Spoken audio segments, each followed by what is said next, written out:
Everyone, and hello, everyone. Welcome to Alliance Francaise de Pasadena.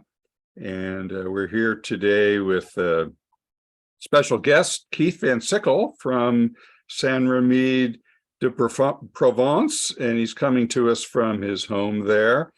And he's going to be speaking with us about all things Provence. And at the end, we'll answer your questions if you have any. And we'll be hearing about great tips, insider tips on traveling to Provence and living in Provence, and also the interesting topic of what it's like to take the leap and actually move to Provence and live in Provence as a San Francisco Bay Area resident, which Keith and his wife are. And before we turn it over to Keith, who has a presentation for us to get started, I wanted to mention that Keith very kindly donated his 4 books to our current online auction. And if you are interested in participating in the auction, the link is in the chat function, and you can check out that link, and particularly item 143, which are Keith's 4 books. And I wanted to mention them. He might mention them along the way, but I wanted to mention them. His 4 books are An Insider's Guide to Provence, with a beautiful cover. This is the 2nd edition, which just came out, so it's up to date. And then there's a more specific guidebook that came out last year that is An Insider's Guide to San Remy de Provence and the surrounding area around where Keith lives. And of course, his 2 engaging memoirs, which are We French Yet? Keith and Val's Adventures in Provence, which I think he's going to give us some anecdotes about moving to and living in Provence. And then and that book came out in 2018. And then in 2016, his book, One Sip at a Time, Learning to Live in Provence. So all 4 books are bundled together as item 143 in our auction. Can I say something? I currently have the highest bid on those books. So you'll have to outbid me. That's right. So feel free to outbid Jackie, who will then outbid you. But she must have outbid me, because I was the highest bidder a few days ago. Well, it's obviously it's a hot item. It's a hot item in our auction. So do what you will do with this item. I also wanted to mention that Keith writes regularly for various outlets on French topics like Frenchly, France Today, The Good Life in France, Bonjour Paris, and many others. And you can recognize, you'll be able to recognize now his articles in various sites that you may come across because of this Zoom presentation today. So I will turn it over and welcome Keith to Alliance Francaise de Pasadena, and we're so glad that you could join us today. Thank you, Dan. Thanks for that nice introduction. Hello, everyone. Greetings from San Remy de Provence, where it's in the evening now. So if the light fades, I'll try to turn on some light so I don't go dark on you here. So let me do a little screen share. Let me find where I am. Where are you? Okay. Right. So can we see that? Yes. We're good. So this is me and my favorite cafe here in Saint-Remy. And as Dan said, my wife and I live in Saint-Remy de Provence. It's a town of about 10,000 between Avignon and Marseille. It's a town that we first discovered almost 30 years ago and fell in love, and we just keep coming back because it's just such a lovely town. Probably best known as the place where Vincent van Gogh spent about a year in a mental asylum and painted many of his great masterpieces like The Starry Night. It's near a little mountain range. We like to hike and bike there. And it's really an interesting combination, a mix of very traditional agricultural animal traditions, as well as modern tourism. So it's got sort of the old and the new together. And in fact, Val remarked on this the other day when we were stopped at a roundabout because two big vehicles were going through the circle very slowly. One was a giant piece of agricultural equipment, and the other was a tour bus. And that's just the kind of place where we live. So here we are at one of our favorite cafes in the Luberon Valley, looking over the Luberon Valley in the town of Lacoste. And we live here part of the year. We started in 2008, living 3 months a year, or actually originally 90 days a year in France, because that's how long you could stay without a visa. And how we got here, the backstory actually begins in Switzerland. Because in 1994, I had the opportunity to take an expat assignment in Neuchâtel, Switzerland, and Val found a job with an American company here. And so we moved to Neuchâtel, which is in the western French-speaking part of Switzerland, and spent 5 years, had a marvelous time, traveled all over Europe, made great friends. And we were sad when the expat assignment ended. And so when we moved back to California, as much as we love California, we thought, you know, it's almost like life in Europe was in color and now it's back to black and white. And we really wanted to go back to Europe. So we looked for another expat assignment, didn't find one because honestly, expat assignments are rare and special, and we were lucky to have just one.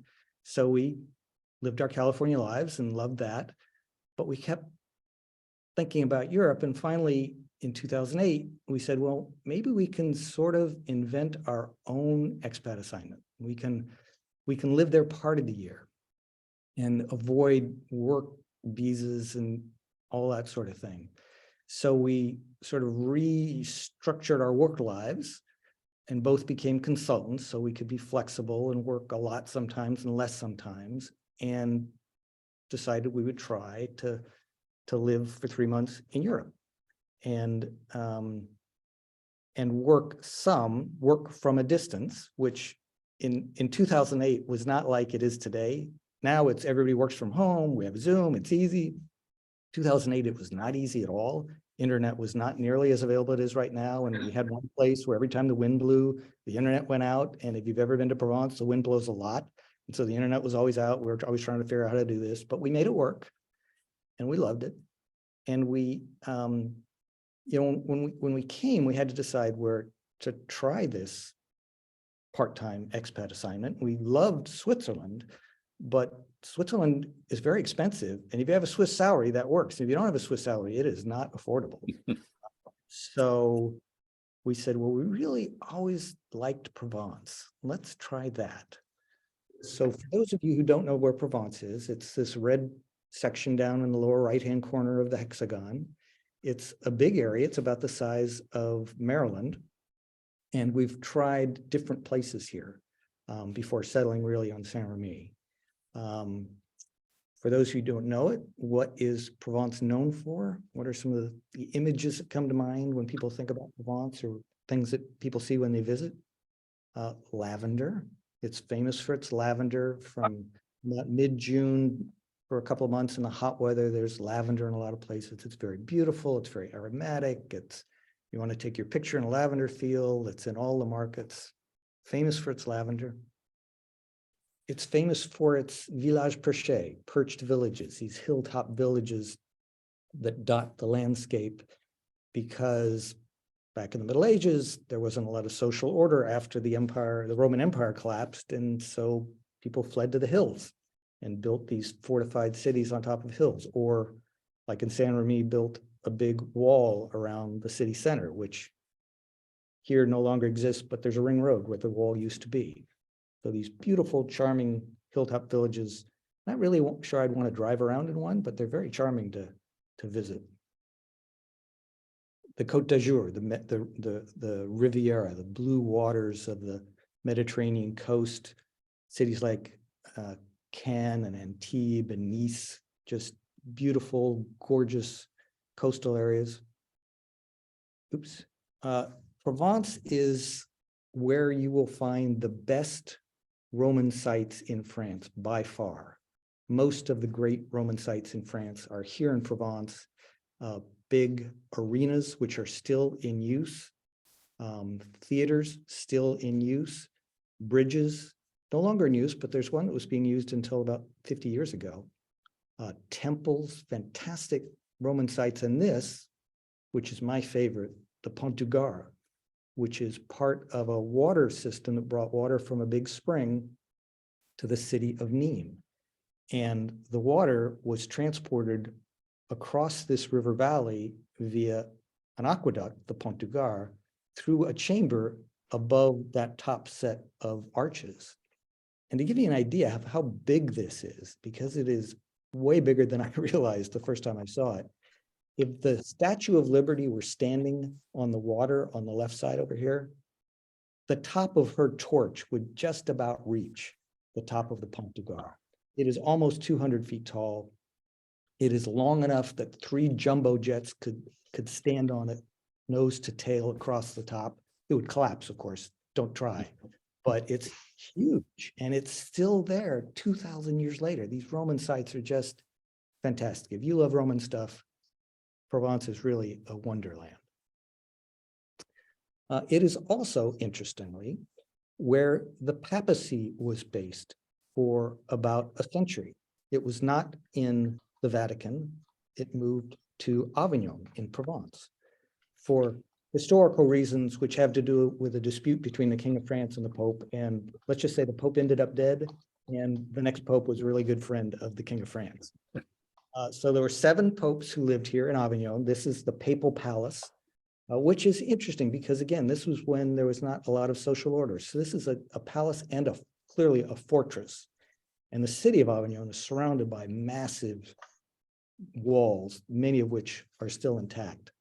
And not only did the Pope hold land in Avignon, but an adjacent area called the Comtat Venezan, and the 2 areas made up the French Papal States. So there's a lot of rich Catholic history in the area, and also, interestingly, Jewish history that I'll touch on later. Provence is one of the breadbaskets of France. Fruits and vegetables, they're just all over. The first strawberries in France pop out in Provence. It's strawberry season right now.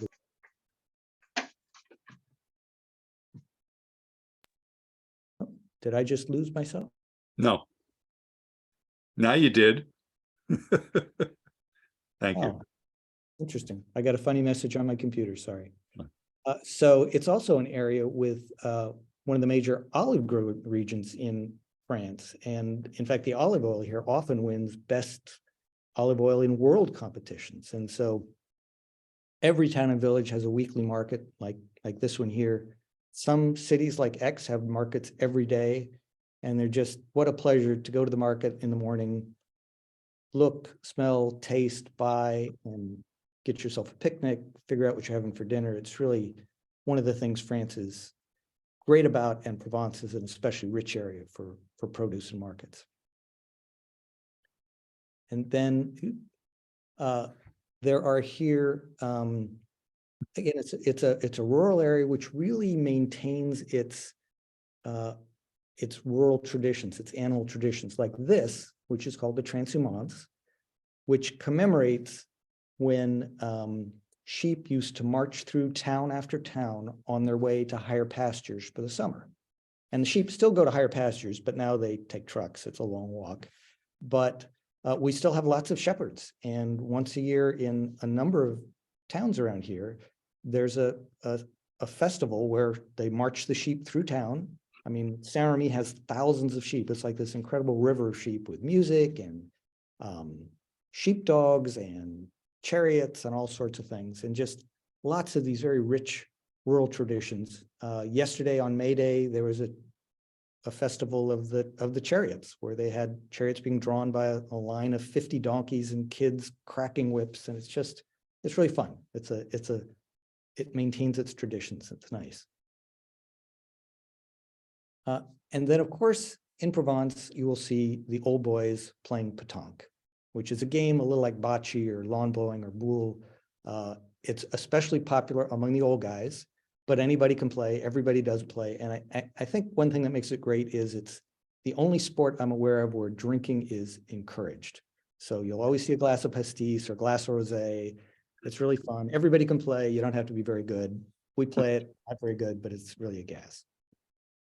So that's a little about Provence. Now, let me tell you a little bit about our life in Provence, and especially about speaking French and what that means and what that changes. So when we lived in Switzerland, in a French-speaking part of the country, we didn't speak French.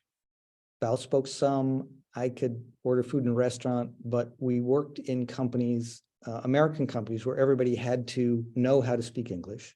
So we were able to work in English. We didn't have to speak French. And so I didn't. And we had a great experience. We had made great friends, both internationals we worked with and local Swiss people, some of whom are still great friends. And we see them most years when we're in France. We go through Switzerland and see our friends there. But we didn't meet what I'll call Swiss. We didn't really get under the covers of Swiss society. So we couldn't read the newspaper. We couldn't watch TV. We couldn't have chats about current events. And so there was something that we missed there, as good as our experience was. And we wanted to have a different experience when we moved to France, when we started coming here every year. And by the way, you can live here and speak minimal French and have a good life. There are lots of expat Brits and Americans who do that. But we chose to have a different experience. And so we learned French in our 50s, which I have to tell you is really, really hard. But if you're motivated, you can do it. And we did. And I'm sure I would flunk the Alliance Française test because my grammar is not perfect, but I'm extremely conversational and can spend all day in French with my friends, no problem. And it changes everything. It makes it an entirely different experience. And one of the ways it makes experience is we have French friends. All of our friends here are French. We have sort of deliberately not engaged with the English-speaking community. No problem with them, but we have lots of English-speaking friends in America. Why do that again? We wanted to have French friends. And so this is Val with our great friend Sarah, who we see all the time. And we have lots of friends, and we have the big French meals. So this is a classic Sunday lunch that started about noon and ended about, I don't know, 5 or 6. And we ate and we drank and we played pétanque and we ate and we drank and we talked. And we talked a lot about food. I have to say, French social life, as they say, revolves around the table. And when you're at the table, you talk about what you're eating, you talk about how it was made, you talk about other dishes you've had, you talk about food you're going to prepare. It's amazing how much time you can spend talking about food. We have a friend who's a chef who once spent hours describing fish and how you buy it and how you store it and how you cook it. And you think it's kind of boring to talk about fish for a few hours, but it was fascinating. It was really, and we're eating food and we're hungry because he's talking about these great dishes. We have mastered, to the extent we can, some of the French traditions, like les bises, the kisses you give on the cheek to greet someone. And this was kind of interesting because we did this in Switzerland, but it was an entirely different experience because in Switzerland, there are rules. People do things one way. There are men kiss, once you become friends, women give the bees to each other, women and men give the bees to each other. Men do not give the bees to each other. That would just be wrong in Switzerland. We exchange firm and manly handshakes. We do not kiss each other. And it's 3 kisses everywhere. left, right, left. The Swiss are very organized. They have rules for everything. I think this was in the village handbook along with the numbers for the fire department and the fondue delivery service. It's like, this is what you do in Switzerland. In France, well, France, everybody has their own ideas about this. Charles de Gaulle said, how do you govern a country with 246 different kinds of cheese? And it's like that with the bees. Is it 3? Well, it depends on where you are. In Saint-Remy, it's 3. 20 minutes to the east of us, it's 2. If you go up to the north, some parts, it's 4. I have a friend from Brittany. She says, I hate visiting my family, the big family reunions, because I get to kiss everybody 4 times when I arrive, 4 times when I leave. It takes forever. I can't get to the food. I'm kissing people. And men kiss each other here. I give the bees to my male friends here, no problem. Very different. Generally left, right, left, but sometimes it's right cheek, left cheek, right cheek. I haven't quite mastered that part. There's some subtlety I missed that my friends will have to explain to me. We've learned some local customs. We like pharmacies. And I'll just say, for those of you who are traveling in France, the pharmacy is your best friend, because if you have a medical problem, tummy upset, the strange rash, you can't figure out where it came from, you fell and scraped yourself up and you think, I have to go to a doctor. No, you don't. Go to a pharmacy. They're everywhere. They're easy to find. They're extremely well, the staff is extremely well trained and helpful. They can probably solve out travel or medical problems you might have in France. However, they have their quirks, which we have learned. One of them is there really is not much in the way of over-the-counter medicines like there is in the US. In the US, oh, I need some aspirin, I need cold medicine, I need something else. You just grab it and buy it. Whereas in France, no. You have to talk to the pharmacist. You have to stand in line with everybody else, get to the front, talk to the pharmacist, explain what you need or explain what your problem is, and they will sort you out. Which is fine, except everybody in line can hear you, which is a little weird. And when you're standing in line in a French pharmacy, you hear some amazing things about this guy and his feet. And yeah, it's kind of nasty. But people are calm about it, except I did learn one thing that was a little, I would advise against. So the background is, I have, like my dad, like his dad, I have really dry elbows, skin on my elbows, and they get cracked easily and they bleed, and it's just a family thing. So I put hand cream on them normally, no problem, but sometimes even that doesn't work. And the thing that works is Vaseline. So once I was here in France, I had the problem with my elbows, the cream didn't work, so I got in line and I said in French, I need some Vaseline to the pharmacist. And he kind of looked at me funny. And I suddenly realized that everybody in line behind me who'd been kind of chattering stopped. It was kind of quiet. And the pharmacist said, can you show me that again? I thought, well, I wasn't loud enough. So I said louder, I need some Vaseline. And now the people behind me started giggling and the pharmacist kind of smirked and he got me the Vaseline. I said, okay, that was weird. So the next day I'm talking to one of my friends and I said, what's up with my elbows and Vaseline? And he said, oh, Vaseline. Well, in France, Vaseline is pretty much only used as a sex aid. So you've sort of marked yourself in the community now as the guy who likes Vaseline. So my advice, if you're coming to France and you need Vaseline, bring it with you. You really don't want to go through this again. This is just a lesson which I've learned. Now, people often ask, our friends in California, what do you do in France for 3 months? How do you spend your time? They kind of have this idea that we're tourists and we travel all over all the time, seeing sights. And we say, no, actually, we spend our day much like we do in California. We get up and have breakfast. We do some shopping, we do the laundry, we take the dog for a walk, we see our friends. It's not that much different, but sometimes it is, because there are a lot of shops in France where things move a lot slower than they do at home. Supermarkets move pretty fast, but a lot of the traditional butchers and bakers and shops, they move slowly because you stand in line, and when it's your turn, you take all the time you need, and everybody in line waits their turn behind you. And so, for example, one of our local butchers we like to go to, it's an older couple that's been running this forever. And they take all the time they need. And once we walked in and there were 2 people in line, and Val turned to me and she said, okay, well, this will take about 45 minutes. And it did, because everybody had the discussion. with the butcher, well, how are you preparing the dish and how many people is it for and what spices are you using and what's the sauce? And they get the butcher's advice, and then somebody calls on the phone, and then there's the salt discussion. How much salt should you use? My husband, oh, he uses too much salt. Well, all husbands use too much salt.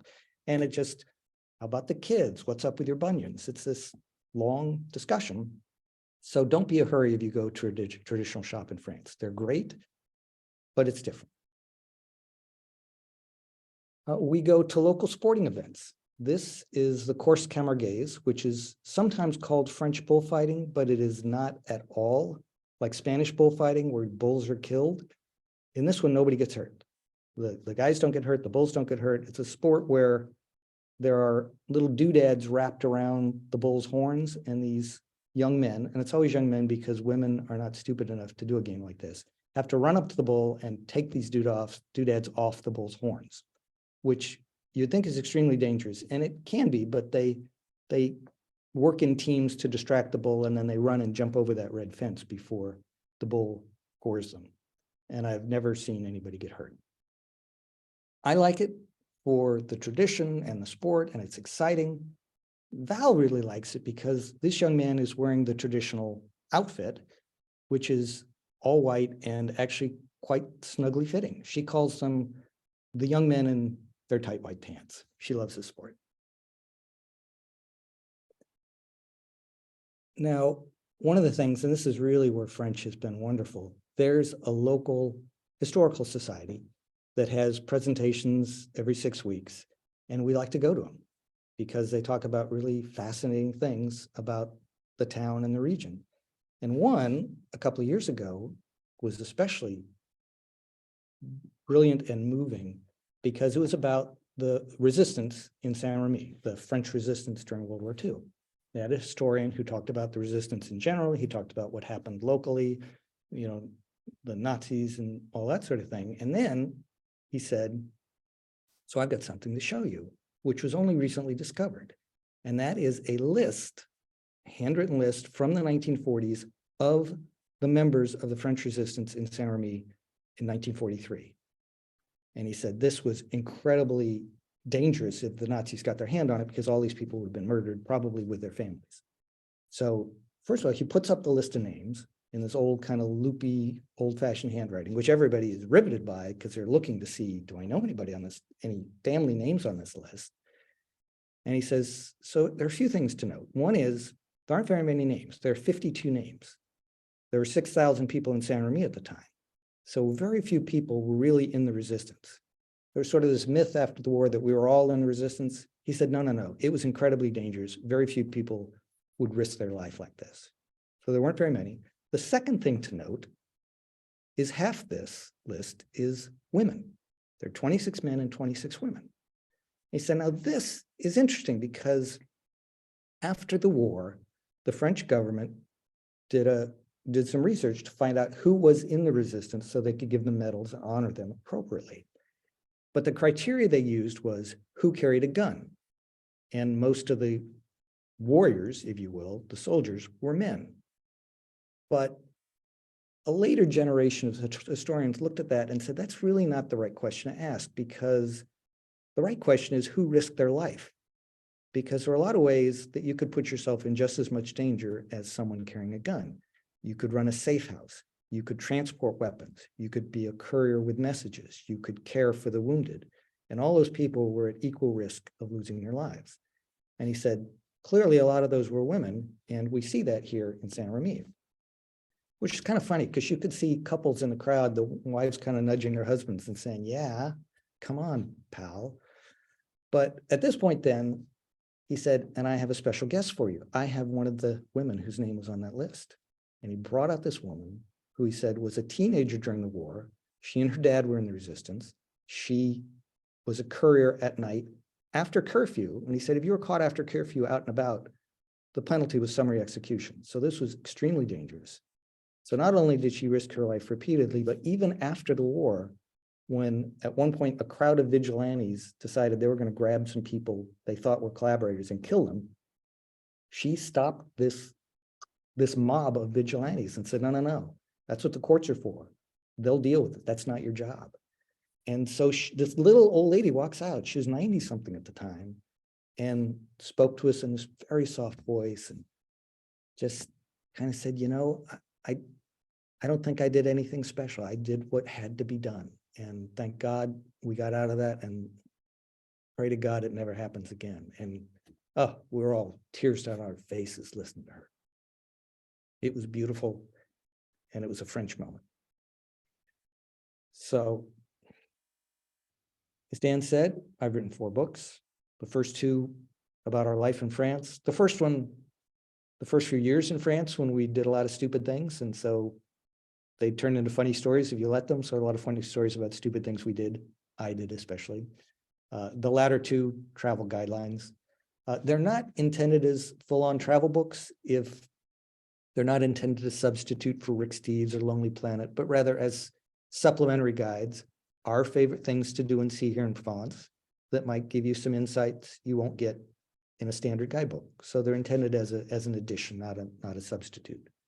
And they cover things like our favorite restaurants, like this fabulous place in Saint-Remy in the most beautiful setting under these trees, the greatest place on a warm night or warm lunch. Our favorite wineries, like this one in Gigondas, which is a very well-known wine region. This is Claude Roux, the winemaker, who I've known for 15 years, who makes some of the best wine in town as measured by his peers, and has some of the lowest prices in town. So if you want great wine at a great price, go see Claude. It's really wonderful. I talk about Provence's Jewish history because, excuse me, people are often surprised to know that France has the 3rd largest Jewish population in the world after Israel and the United States. And while today, the center of French Jewish life is in and around Paris, for centuries it was in Provence because the Jews were being persecuted, they were being expelled from French territory, and the Pope said, hey, you're welcome in my French Papal States, which was a different territory. That was not France, that was his country. And so Jews came to Provence, to this part of Provence. They were known as les Juifs du Pape, the Pope's Jews, and they thrived here. They were still persecuted and discriminated against. Life wasn't easy, but it was possible. And so some of France's oldest Jewish sites are in Provence, like this, the synagogue in Carpentras, which is the oldest in France. So there's a very rich Jewish history in this area.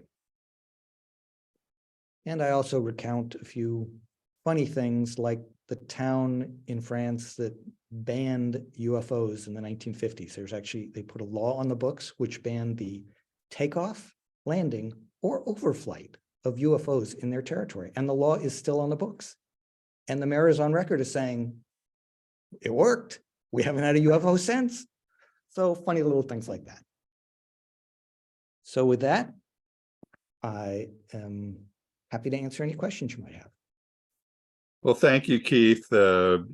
Let's see if any of our guests today have any questions. If you do, you can unmute yourself and just shout out your questions for Keith. I have a question. Sure, Claudia, go right ahead. So you said that you went there, you looked at different regions before you settled on Saint-Remy.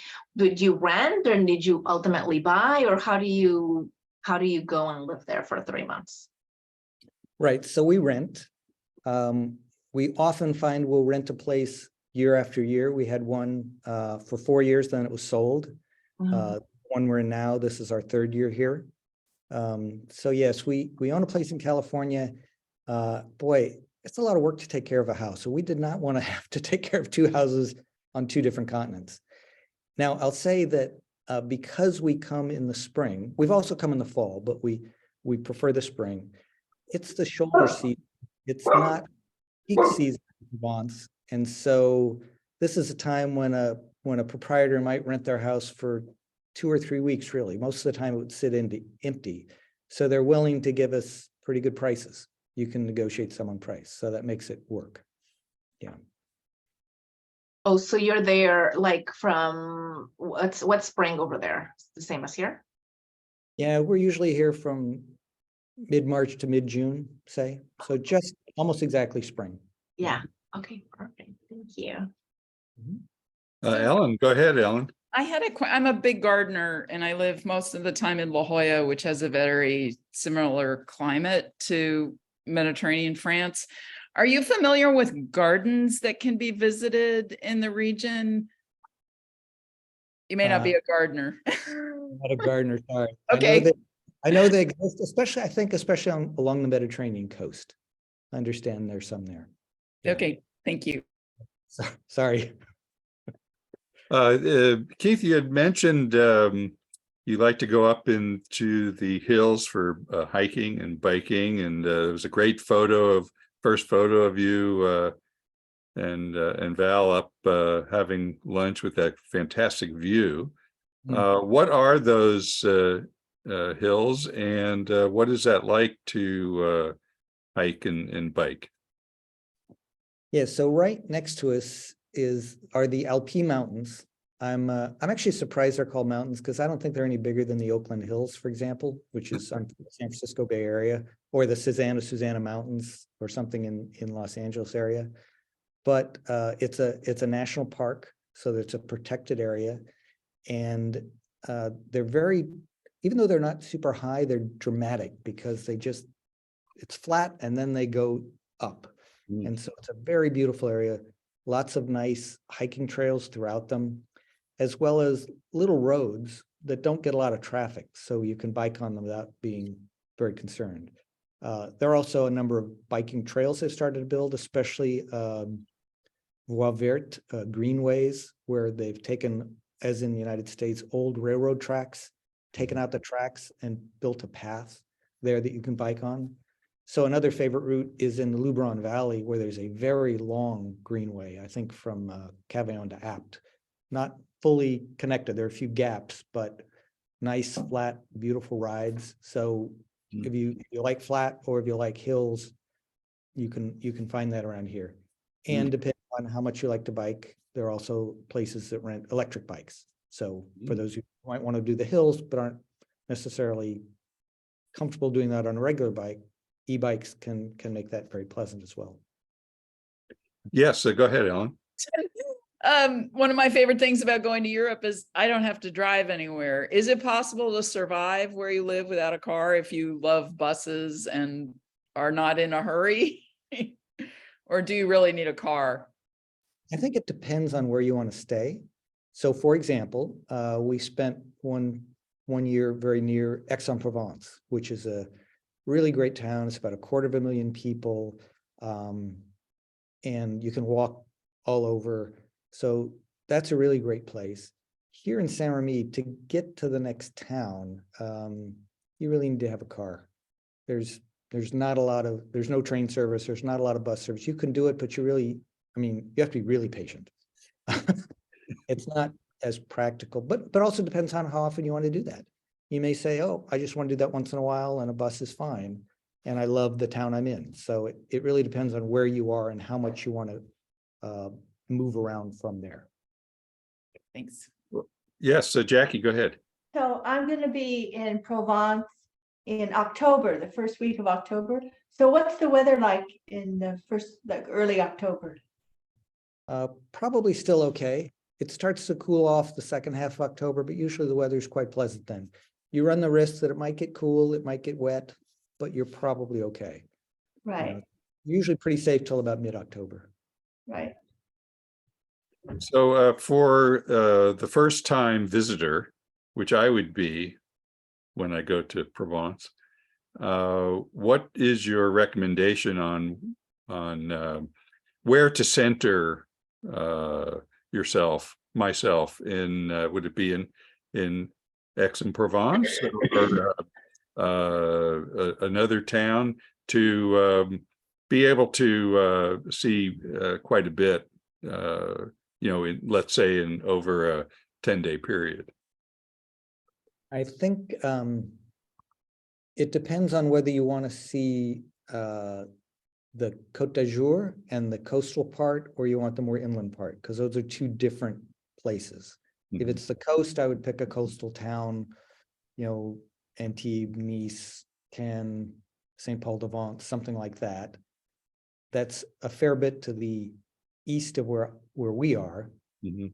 If you wanted to see more of the, the Peter Mail, A Year in Provence, then Saint-Remy is one possibility where we are, or somewhere north in the Lubron Valley, which is the area where Peter Mail was, like a Gourd or a Roussillon, and travel from there.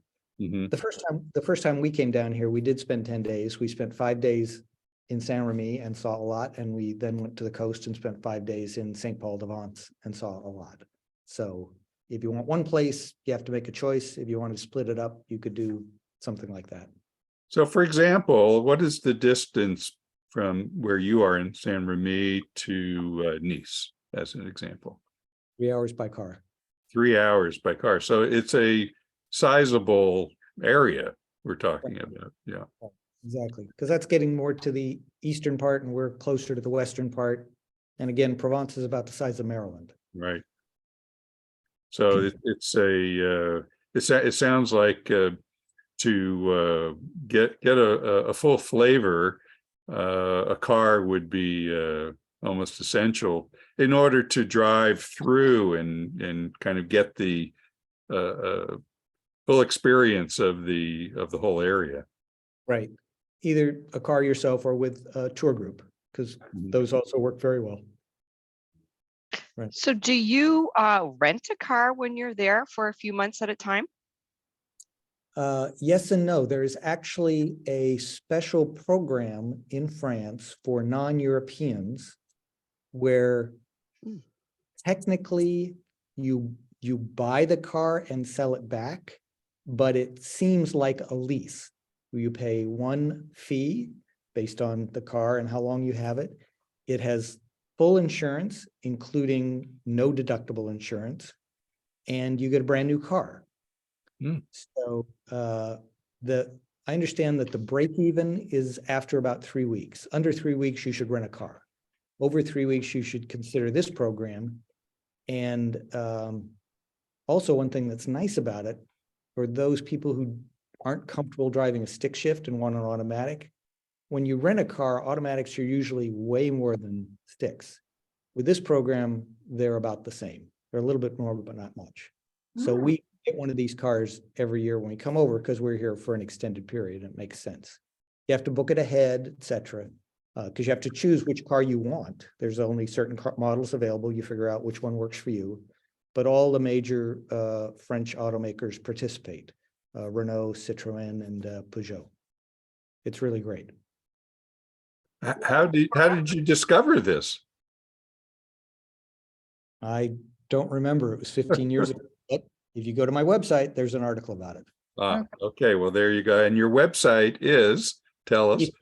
KeithVanSickle.com. Well, that's Pretty- very easy.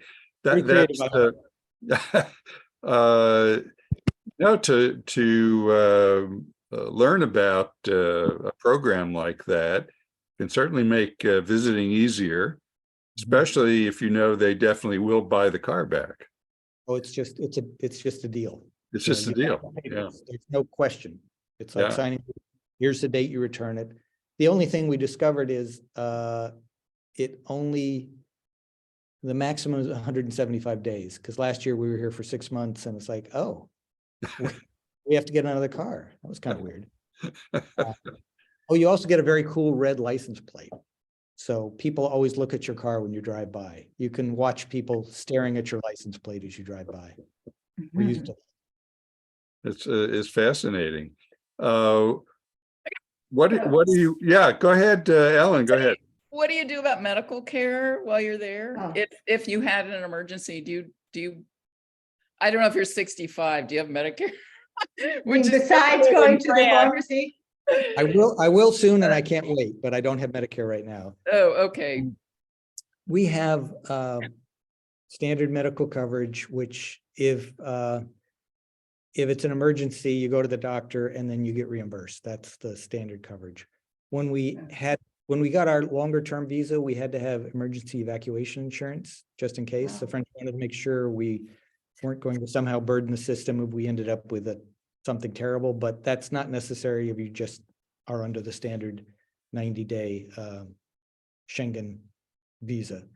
I have had experience with the French medical system several times. Once I happened to have a bike accident and break my wrist 3 weeks before we came here. So I had to have continuing care Mhm. in France and had a French doctor who was terrific and top notch and, fixed me up, and we became friendly, and he invited me to the winery of his good friend, and we had a 3-hour wine tasting and tour, and it was like, we're in France. This is great. This would never happen at home. And interestingly, the physical therapy was just so cheap.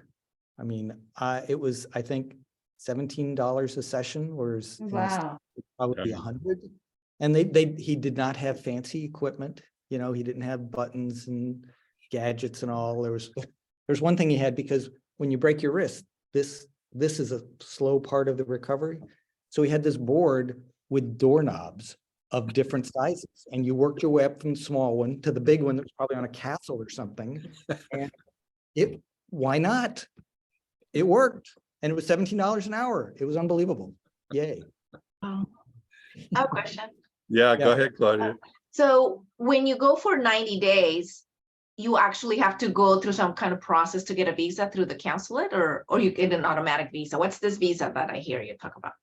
So the France, I guess the Schengen zone and the United States have reciprocal agreements where you can just come, and in the Schengen zone, which is a group of countries in Europe, which have a common sort of border, you can come and you can be here for a total of 90 days in any 180-day period. Meaning, if you're here for 90 days, and you have to be gone for 90 days before you can come back. Or you could be here 3 days and then 5 and go, and they just calculate sort of this rolling 90-day window. Because we do it continuously, we can be here for 90 days. There's no paperwork involved. You show them your passport, they stamp it. When you leave, they make sure you haven't been here more than 90 days. That's fine. If you want to do something beyond that, then you do need a special visa, and there's a process for that. And we did that last year, for example, because we were here for 6 months. So we couldn't do the normal no paperwork, no muss, no fuss process. But if you want to come for a month, no problem. Okay. Keith, what are you working on now that we might look forward to? Well, mostly I'm writing articles. So I interview local chefs. I interviewed a chef just the other day, which is fun. That article comes out in a couple of weeks. It was actually kind of interesting because this is where you get a little brain cramp, because I was trying to make notes while he was speaking, but he was speaking in French, and I'm more comfortable making notes in English. And so I did, but it's hard to go back and forth at the same time in 2 languages. That was hard. I'm working on a story right now, which is kind of fun, which is why French is a very practical major for college students, and why Wow. STEM is not the only answer. So that's kind of a fun one. That'll be out pretty soon. Well, it's something that's, of course, intriguing for us at Alliance Française de Pasadena, because it's quite the point that kind of like music, learning a language and becoming proficient can lead to so many opportunities. And not just opportunities, but personal growth.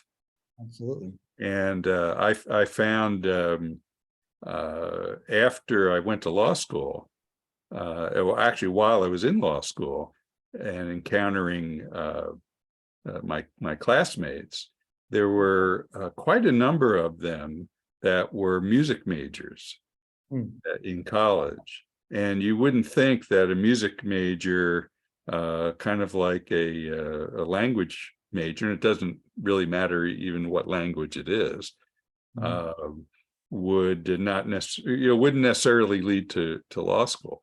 But in fact, in talking to the admissions people and professors, because I went to law school after having been a university professor. This is my second career.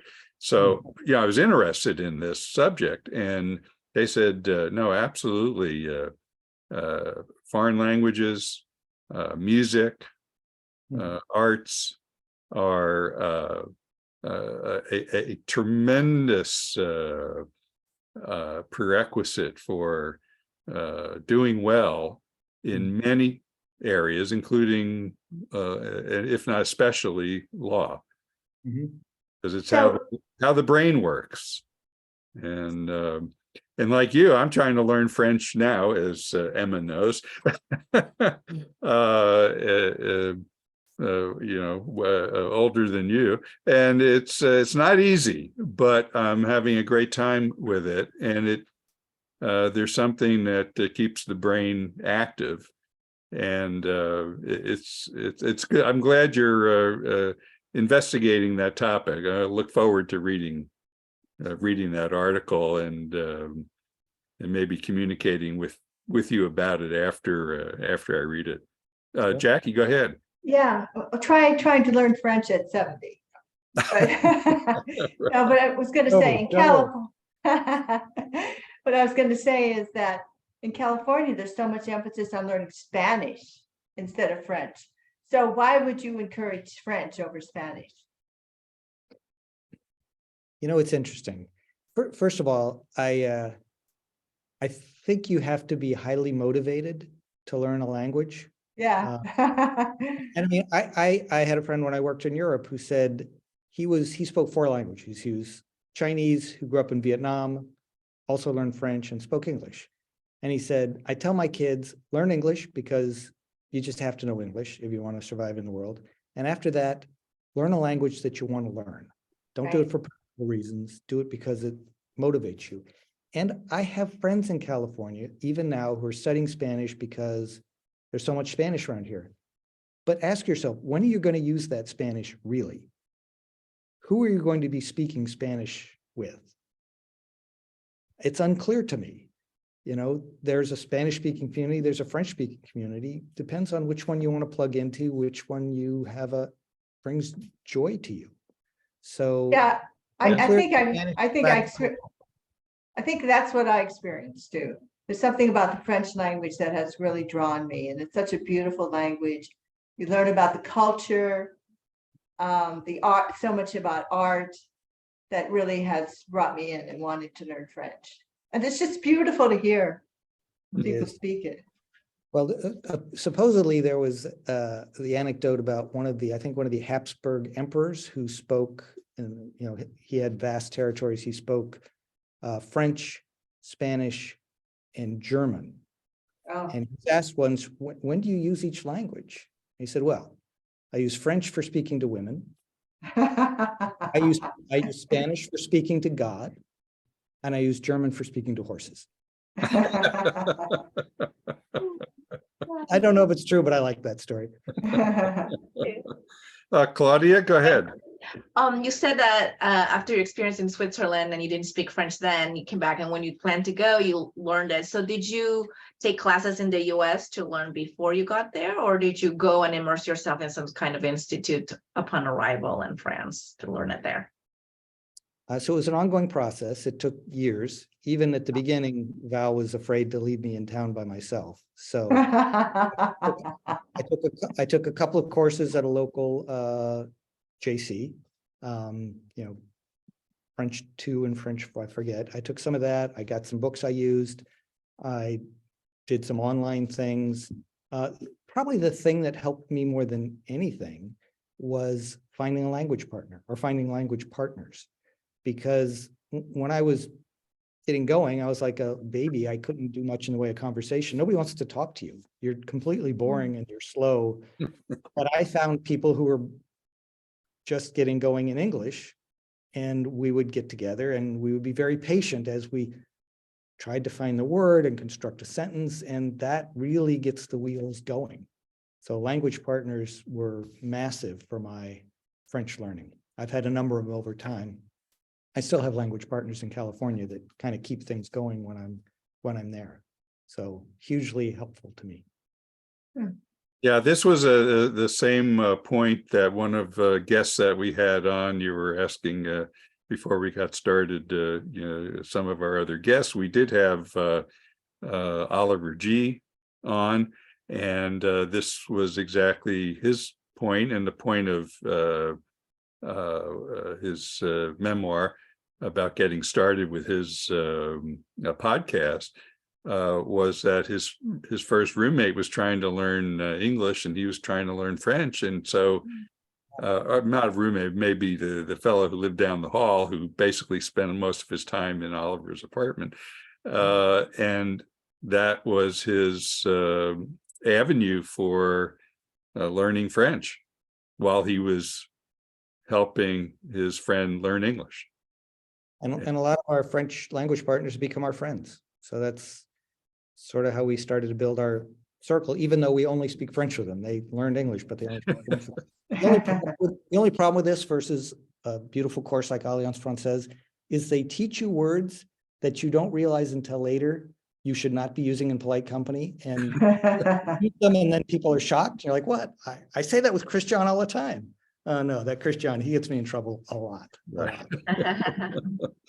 Well, and on that note, we'll Jackie, do you have one last Yeah. question? No, Yeah. I'm just going to say, I'm looking at my itinerary for my trip. And based on what you've said, I think I'm going to be experiencing a lot of what you've talked about. The winery, the organic food, the Roman ruins, et cetera, et cetera. So I look forward to going to Provence. Oh, good. And when you get back, we'll look forward to hearing how it went. So that's great. Well, thank you so much. It's noon, and we thank you for this fantastic 1 hour presentation and conversation. It's been great. We've thoroughly enjoyed it, and we'd love to have you back at some point. And maybe I'll put on my subtle pressure for another hour of your time in the future. And I just wanted to mention again, don't forget, even though Jackie is probably going to say, no, don't say this. Claudia, I'll see you on the bidding. Don't forget the 4 books on the auction, item 143, and the auction link is in the chat. And these are actually the 4 books, which will be at the Alliance office if you're the winning bidder to pick up. And we thank you again, Keith. Delightful. And we thank all of you for being with us today, and we'll say au revoir. Merci. Thank you. Good to see Thank everyone. you. Thank you. Thank you. Thank you. Thank you. Bye-bye. Bye-bye. Bye. Bye-bye.